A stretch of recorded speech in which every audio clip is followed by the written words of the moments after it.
शाम के 5 बजने जा रही हैं और हम हाजिर हैं दिन की तमाम बड़ी खबरों के साथ। शुरुआत करेंगे इस वक्त की 5 बड़ी खबरों के साथ। तो पहली खबर हनुमानगढ़ के टिब्बे में हुए हिंसक प्रदर्शन को लेकर, जहां सरकार अब सख्त नजर आ रही है। सरकार ने स्पष्ट कर दिया है कि हिंसक प्रदर्शनकारियों पर अब सख्त एक्शन लिया जाएगा। सरकार का कहना है कि टिब्बे में जो हुआ वो राजस्थान के माहौल को बिगाड़ने की साजिश है। दूसरी खबर श्रीगंगानगर से है, जहां पाकिस्तानी जासूस प्रकाश सिंह को न्यायिक हिरासत में भेज दिया गया है। प्रकाश ने सेना के जवानों को फंसाने के लिए हनी ट्रैप की साजिश रची थी। तीसरी खबर कोटा से, जहां बाघिन कनकटी मुकुंदरा टाइगर रिजर्व से निकलने के बाद अब तक काबू में नहीं आ पाई है। कनकटी का खौफ ग्रामीण इलाकों में फैला हुआ है। और चौथी खबर होगी भीलवाड़ा से, जहां अवैध मीट की दुकानों पर बुलडोजर एक्शन हुआ है। करीब 38 अवैध कब्जों को हटाया गया है। वहीं पांचवी और महत्वपूर्ण खबर है बारा से, जहां पर डॉक्टर्स ने हड़ताल शुरू कर दी है। शैक्षणिक भत्ते की मांग को लेकर डॉक्टर्स हड़ताल पर चले गए हैं, जिससे मरीजों की मुश्किलें बढ़ गई हैं। ये तमाम खबरें आप तक विस्तार से पहुंचाएंगे। तो चलिए शुरुआत कर लेते हैं इस वक्त की बड़ी खबर के साथ, जहां हनुमानगढ़ में बवाल का मामला सामने आया है। अनूपगढ़ विधायक रुपिंदर कुन्नर को गिरफ्तार किया गया है। गिरफ्तार कर अनूपगढ़ बांडा कॉलोनी चौकी लाया गया और पुलिस चौकी में कांग्रेस कार्यकर्ताओं का जमावड़ा देखा गया है। चौकी पर भारी पुलिस बल की तैनाती है। एक एएसपी, 3 डीआईएसपी और पुलिस बल को तैनात किया गया है। प्रशासन ड्रोन की जरिए निगरानी भी रख रहा है। बुधवार को एथेनॉल फैक्ट्री को लेकर यहां बवाल देखा गया था। विधायक सहित 50 कार्यकर्ताओं को हिरासत में लिया गया है। तो पुलिस और किसान कल आमने सामने आ गए थे, जिसके बाद से हालात पर लगातार नजर बनाकर प्रशासनिक टीमें रख रही हैं। फिलहाल विधायक सहित 50 कार्यकर्ताओं को गिरफ्तार कर लिया गया है। हमारे साथ मौजूद है विधायक रुपिंदर कुन्नर। इससे जानेंगे कि पूरा मामला क्या है। सर, पूरा मामला बताएं आप, क्या है? बिल्कुल, जैसा आपको भी पता है, टिब्बी के अंदर जो एथेनॉल फैक्ट्री लग रही है, जिसका पिछले 1.5 साल से हमारे वहाँ के अन्नदाता, हमारे किसान भाई उसका विरोध कर रहे हैं।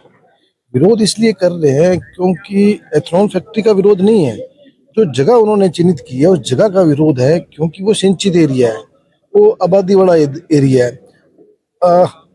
किसानों को और सरकार को भी पता है, अभी आने वाले समय में तकरीबन 15 और 20 किलोमीटर के रेडियस के अंदर उस एथेनॉल फैक्ट्री जहाँ लग रही है उसके आसपास की जो जमीन है वो बंजर हो जाएगी, वहाँ पर्यावरण खराब हो जाएगा, जिसकी वजह से वहाँ अन्य बीमारियां फैलने का खतरा है। इसलिए पिछले 1.5 साल से हमारे किसान भाई उसका विरोध कर रहे थे। उस विरोध के चलते कल वहाँ महापंचायत रखी गई थी। तो इसमें यह भी बताया जा रहा है कि किसानों ने शुरुआत की थी, वो जो फैक्ट्री है उसकी दीवार को तोड़ दिया गया था। वो बाद में हुआ था। किसान अपना जब उनकी वार्तालाप में कुछ रिजल्ट नहीं निकला तो किसान फैक्ट्री के आगे विरोध प्रदर्शन करने जा रहे थे, तब उनपे लाठी चार्ज किया गया और आंसू छोड़े गए। उसके बाद वहाँ के किसान उग्र हुए। जब आपने घोषणा की कि आज सैकड़ों कार्यकर्ताओं के साथ आप टिब्बी क्षेत्र में जाएंगे और पुलिस प्रशासन के द्वारा कार्यकर्ताओं के साथ साथ आपको भी गिरफ्तार कर लिया गया, इस पर आप क्या कहेंगे? देखो, जो भी सरकार से प्रश्न उठाता है, सवाल पूछता है, अपनी मांग रखता है, तो फिर ये सरकार उस आवाज को दबाने के लिए यही हथकंडा अपनाती है। तो आगामी रणनीति क्या रहेगी आपकी? बिल्कुल हम वहाँ जाएंगे। हम आजाद परिंदे, कब तक हमें रोकेंगे ये लोग? हम जाएंगे वहाँ। ये देखिए, हमारे साथ मौजूद थे विधायक कुन्नर। इन्होंने कहा कि हम आजाद परिंदे हैं और हम वहां जाएंगे, हमें रोकने वाला कोई भी नहीं है। अब देखना है कि प्रशासन किसानों को रोकने के लिए और विधायक कुन्नर की टीम को रोकने के लिए क्या कदम उठाता है, ये तो आने वाला समय ही बताएगा। अनूपगढ़ की बांडा कॉलोनी चौकी से दीपक अग्रवाल की विशेष रिपोर्ट। तो यहां पर जो हालात है उसे काबू में करने की कोशिश प्रशासनिक टीमें कर रही हैं। कल जो झड़प की तस्वीर आई थी उसके बाद से ही अतिरिक्त पुलिस जाब्ता तैनात किया गया है। एहतियातन इंटरनेट सेवाओं को यहां पर बंद कर दिया गया है। धारा 163 लागू है और समझाइश का दौर भी लगातार चल रहा है, ताकि किसानों को समझाया जा सके और कल जो हिंसक झड़प की तस्वीर सामने आई थी, ऐसी स्थिति दोबारा ना बने। और आपको बता दें कि एथेनॉल फैक्ट्री के निर्माण का जो विरोध है वो लंबे समय से यहाँ के ग्रामीण और किसान कर रहे थे, लेकिन कोई बातचीत, कोई सहमति नहीं बनने के बाद कल ये तस्वीरें सामने आई थी, जहां ग्रामीणों और पुलिस के बीच झड़प हो गई थी और भीड़ ने गाड़ियों को फूंक दिया था। 10 कारों में आग लगा दी गई थी। एक जेसीबी मशीन को आग के हवाले कर दिया गया था। फैक्ट्री की दीवार को भी क्षतिग्रस्त करने की कोशिश प्रदर्शनकारियों की ओर से की गई थी। अलग अलग तस्वीरें आपकी टीवी स्क्रीन पर हैं। राजस्थान में हिंसा और बवाल की ये तस्वीरें आपको दिखा रहे हैं, जहां एथेनॉल फैक्ट्री का विरोध अब बढ़ता जा रहा है।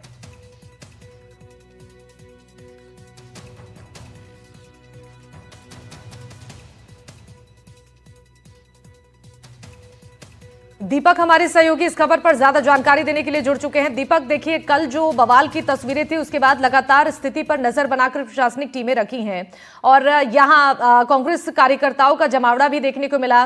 विधायक सहित 50 लोगों को गिरफ्तार करने की भी खबर सामने आ रही है। जरा बताइए अपडेट क्या है पूरे मामले में, कितनी गिरफ्तारियां हो चुकी हैं? जी बिल्कुल, जैसा कि हम जानते हैं कि टिब्बी क्षेत्र में काफी विवाद हुआ था। कल प्रशासन और किसानों के बीच जमकर जंग कह सकते हैं हुई थी और जब इसकी सूचना करणपुर के विधायक रुपिंदर कुंदर को मिली तो रुपिंदर कुंदर ने कल शाम को ही घोषणा कर दी थी कि वो आज अपने काफी कार्यकर्ताओं के साथ टिब्बी क्षेत्र में किसानों के समर्थन में पहुंचेंगे। जैसे ही विधायक कुंदर के द्वारा ये घोषणा की गई थी तभी से प्रशासन जो है सख्ते में था और आज जब सुबह विधायक कुंदर अपने काफी सैकड़ों कार्यकर्ताओं के साथ जब टिब्बी के लिए रवाना हुए तो पदमपुर के पास जो गमूड वाली गांव है वहां पर रुपिंदर कुंदर को गिरफ्तार कर लिया गया और उनके साथ साथ 50 कार्यकर्ताओं को भी गिरफ्तार कर लिया था। गिरफ्तार करने के बाद विधायक कुंदर और उनके कार्यकर्ताओं को अनूपगढ़ की जो बांदा कॉलोनी पुलिस चौकी है वहां लाया गया और करीब 2 से ढाई घंटे इनको यहाँ रखा गया है और अब इनको छोड़ दिया गया है। जब इस मामले में विधायक कुंदर से बात की गई तो उन्होंने कहा कि किसानों की मांग जायज है और अगर वहां फैक्ट्री लगती है तो किसानों को काफी नुकसान होगा, इसके साथ साथ जो वातावरण है वो भी प्रदूषित होगा। इसमें आपको एक बात और बताना चाहूंगा, जो भी अपडेट आया है इस पूरे मामले पर जो एडीजी वीके सिंह है वो भी पहुंचे। उन्होंने एक बड़ा बयान दिया है कि उनका कहना है कि पुलिस प्रशासन को सख्त निर्देश दिए गए थे कि किसी भी तरह का बल प्रयोग ना किया जाए, मगर किसानों के द्वारा पुलिस प्रशासन को उकसाया गया था जिसके मजबूर होते पुलिस प्रशासन ने बल प्रयोग किया था। अब आपको बता दें कि रूबी कुंदर ने जो करणपुर के विधायक है उन्होंने आज फिर यहाँ से पुलिस चौकी से रवाना होते हुए कहा है कि वे अपने सैकड़ों कार्यकर्ताओं के साथ एक बार फिर टिब्बी जाएंगे और किसानों का समर्थन करेंगे। जी ठीक है, बहुत शुक्रिया आपका तमाम जानकारी देने के लिए। चलिए बढ़ते हैं आगे। हनुमानगढ़ में हिंसा को लेकर सरकार अब सख्त हो गई है। हिंसा करने वालों पर कार्रवाई होगी। राजस्थान का माहौल बिगाड़ने की साजिश करने की बात कही जा रही है। हिंसा करने वालों को बख्शा नहीं जाएगा। पुलिस प्रशासन को सख्त एक्शन लेने के भी निर्देश दिए गए हैं।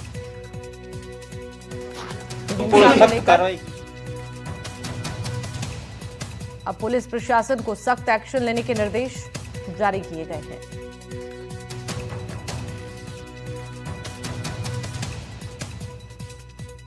तो 3 तस्वीरें आपकी टीवी स्क्रीन पर है। राजस्थान में हिंसा और बवाल से जुड़ी ये 3 तस्वीरें। पहली तस्वीर देखिए, इथेनॉल फैक्ट्री का जो विरोध किसानों ने किया था, ग्रामीणों और पुलिस के बीच झड़प की भी तस्वीरें सामने आई थी। और तीसरी तस्वीर देखिए, भीड़ ने गाड़ियों को आग के हवाले कर दिया था, जमकर उत्पात मचाया था। गाड़ियों में तोड़फोड़ की गई थी। फैक्ट्री की दीवार को भी क्षतिग्रस्त करने की कोशिश यहां पर की गई थी। फैक्ट्री के बाहर खड़ी जेसीबी मशीन में तोड़फोड़ की गई और जो गाड़ियां बाहर लगी हुई थी उसमें भी तोड़फोड़ करते हुए ये प्रदर्शनकारी नजर आ रहे थे। हादसे से जुड़ी, बवाल से जुड़ी ये 3 तस्वीरें आपकी टीवी स्क्रीन पर। अब कई सवाल इस पर खड़े हो रहे हैं।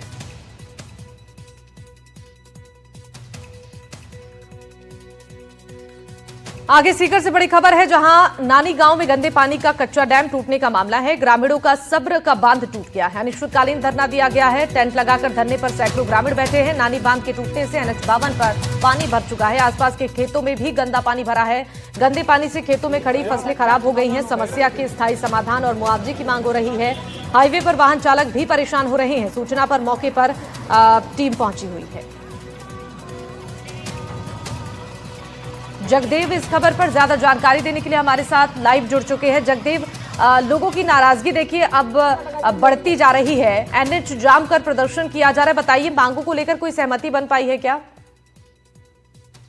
जी शिवानी, बताना चाहूंगा कि अगर बात करें मांगों की सहमति की, तो अब जो है प्रतिनिधि मंडल जो है जिला कलेक्टर से मिलने के लिए गया है और सूचना आ रही है कि सकारात्मक जो वार्ता हुई है, मुआवजा देने की बात है, उस पर भी सहमति बनी है और कोई वैकल्पिक जो व्यवस्था है उसकी भी जो है बात की गई है।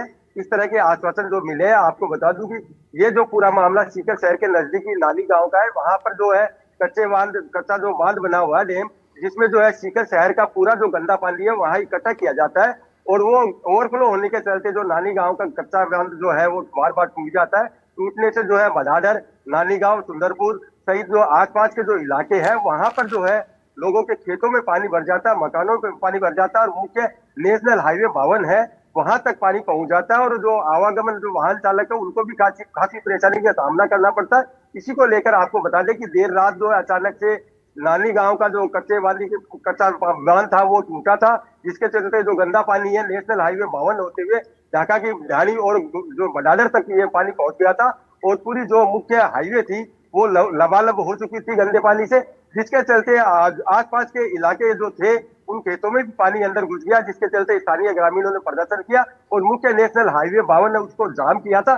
जाम करने की सूचना जब पुलिस और स्थानीय प्रशासन को मिली तो नगर परिषद के अधिकारी, एसडीएम सहित जो है पुलिस जाब्ता वहां मौके पर पहुंचा और जाम करने वाले जो लोग थे उनको जो है पुलिस ने अपनी बस में बैठा करके कुछ करीब 300 मीटर तक लेकर गए और उसके बाद में उनको छोड़ा गया। उसके बाद जाम खुलवाया गया।